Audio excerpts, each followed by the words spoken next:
I know. Hi, everybody. Today I am going to be taking a look at the Hobonichi Weeks. Now, if you haven't been following me for a long time, you will know that I once swore I would never buy one of these because of a couple reasons. One, it's too small for my style of planning. And two, I hate the paper. And we'll talk more about that in a minute. They got really popular. Like, they came into like hardcore vogue, I think last year. We're everywhere. And people were like, are you going to use the Hobonichi Weeks? I'm like, no, I'm not gonna. Well, I have one now.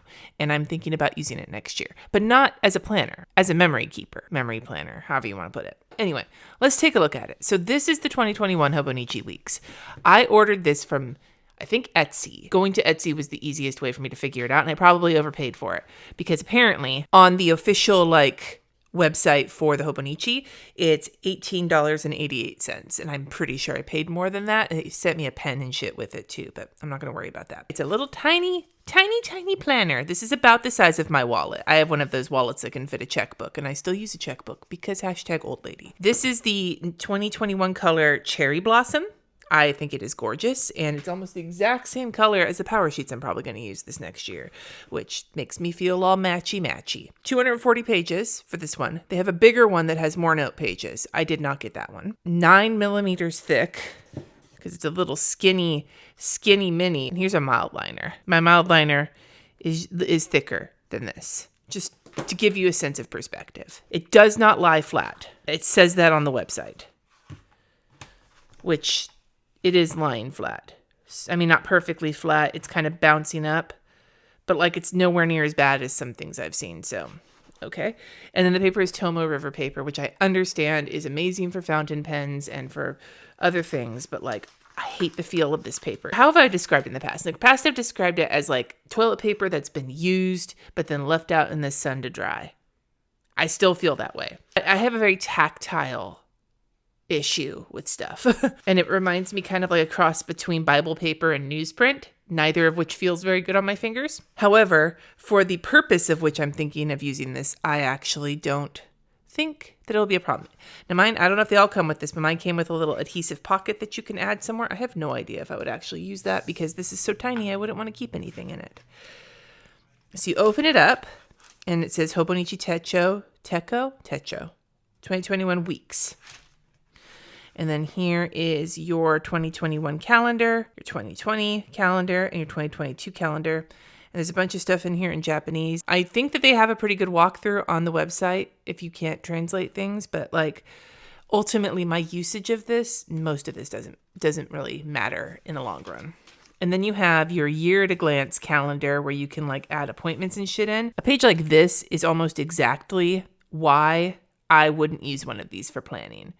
The fuck are you supposed to write anything in one of these days? Now, I'm imagining if you have a tiny tipped pen, I've got an 03 here. This is a tiny little Pentel Klena. If I have an appointment, I could write Dejani really small. That's my nephrologist's name.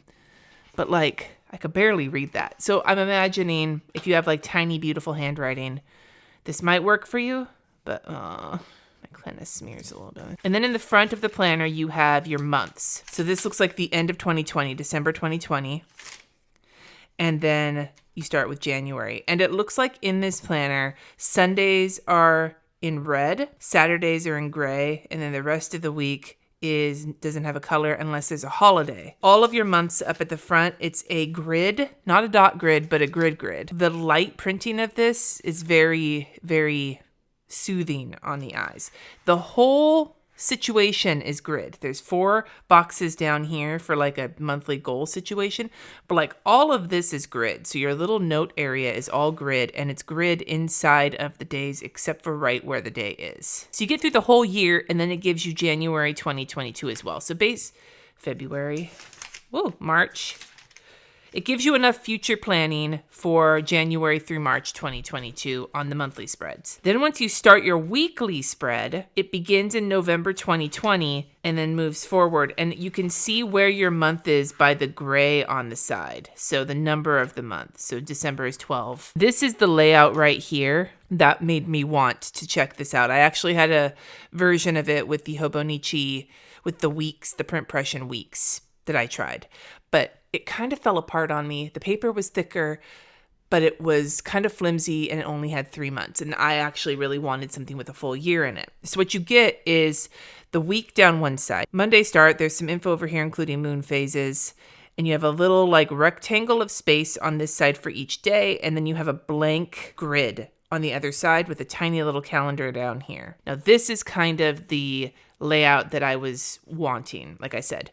So I'm going to flip through this real quick and then we'll come back to this because I want to see, like, it's just the weeks and the extra space, weeks in the extra space. And that's all it is throughout the year until you get to the very end of the calendar. Here it is the end of December 2021. And then there's some Japanese information here. And then you get a whole bunch of grid note pages. So in this tiny little planner, you get an entire year plus a whole shit ton of note pages. Like, it almost feels like you get maybe a little more than half, maybe half as many note pages as you do the rest of the pages in the planner. And then there's some stretching. I know that there is information on the website to translate all of this, but there's a bunch of like stuff back here that is in Japanese and some contacts, it looks like. And then here's your page and you get a number because I guess each Hobonichi is individually numbered, and then the back of your Hobonichi and then the back of it. The cover, I should also add, has like a linen-y feel to it, and the numbers are embossed on it. And it says 2021 embossed very, very lightly on the side here. I can tell you right now, the feel of this planner is very satisfying to me. For as much as the feel of the paper is not satisfying to me, the feel of the cover is. We have a couple of bookmarks here as well. Here is your weekly layout. This is kind of what I wanted. I'm going to pen test this in a minute, but before I do, I wanted to talk about this because this is why I am considering using this despite the fact that I dislike the paper. I could do a bigger video on this if you want. Like, and COVID kind of threw a monkey wrench in my memory keeping because, God damn it, I don't want to take pictures of us hanging around the house for the 45th time in yoga pants. My memory keeping this year was in a Stayology, which had similar paper to this, and I realized I could get by with this paper if I wasn't having to like super manhandle it every day, which I do with my planners and my power sheets. I was using a full page for every single day, which meant I needed to like fill it up. And there got to be a point where it was too much. So I realized what I needed really was a spot where I could put a few pictures of the week based on like what worked and then write a few memories down. And I realized something like this that gave me a little bit daily specific, but then some empty space to like slap a picture. Like, even if I was going to use the pictures from my sprocket, I would only be able to fit one on here, or I could print two side by side and cut them out.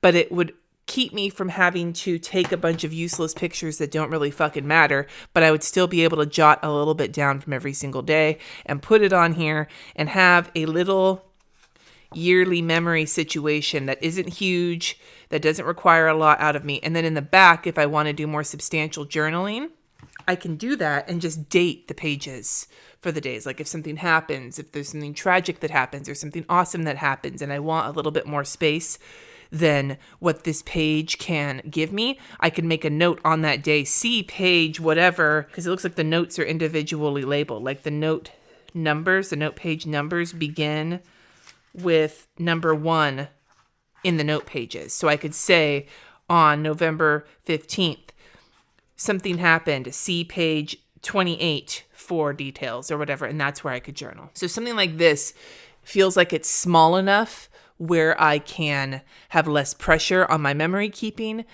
but compact enough, like small enough for that, but compact enough to have a whole year in it. Now, real quick, I'm going to pen test because this paper I can't, man. I know that you're supposed to be able to do a bunch of shit on it and have it sit on the surface like it doesn't soak into the paper from what I understand. Yeah, I hate the feel of it. So we have a Pentel Clena, which is a gel pen, Pitt Artist Pen, which is a fine liner, and I've got a mild liner, highlighter, and I've got a Tombow dual brush pen. And none of them bled through. They shadow a little bit, but they didn't bleed through, and there's a lot of the ridging from the gel pen. It does take some time for this stuff to dry, though, it looks like. So that's something to be careful with. So yeah, that's what I think I'm going to do with it. I think I'm going to use this for memory keeping. My dislike of the paper is overruled by how compact this is and how much I can fit into a tiny little thing. And I have the feeling that once it's full, it'll be so satisfying. Yeah. I'll tell you right now, though, I don't think I could ever see myself planning in this unless my life was super not busy, because this is not enough space. Like I've already talked about how the bullet journal I'm going to have to use next year is going to have to be bigger than A5 because there's not enough space in it. Size-wise, for planning, not for me. Paper for planning, not for me. But for memory keeping, as like a memory journal situation where I document our family life, that's what I'm going to give this a try as, and I think it actually might work really well. Who knows? Maybe I'll get sold on Hobonichis for this particular purpose. We shall have to see. I'd love to hear from you in the comments. Are you a fan of the Hobonichi Weeks? Do you like this little size? I've seen the cutest layouts. You guys know when I tried the smaller one, the print passion one, I loved how dainty and cute it was, even though it wasn't very functional for me. I'd love to hear from you in the comments below, your thoughts on the Hobonichi Weeks and any other planners you'd like me to take a look at for next year. Or if you're going to be doing memory keeping, what is it you're going to use and why? Let me know in the comments below. Stay safe, wash your hands, use hand sanitizer, socially distance. Let's not let COVID-19 kick our collective asses the way it has been. Don't forget to subscribe, and until next time, friends, peace out.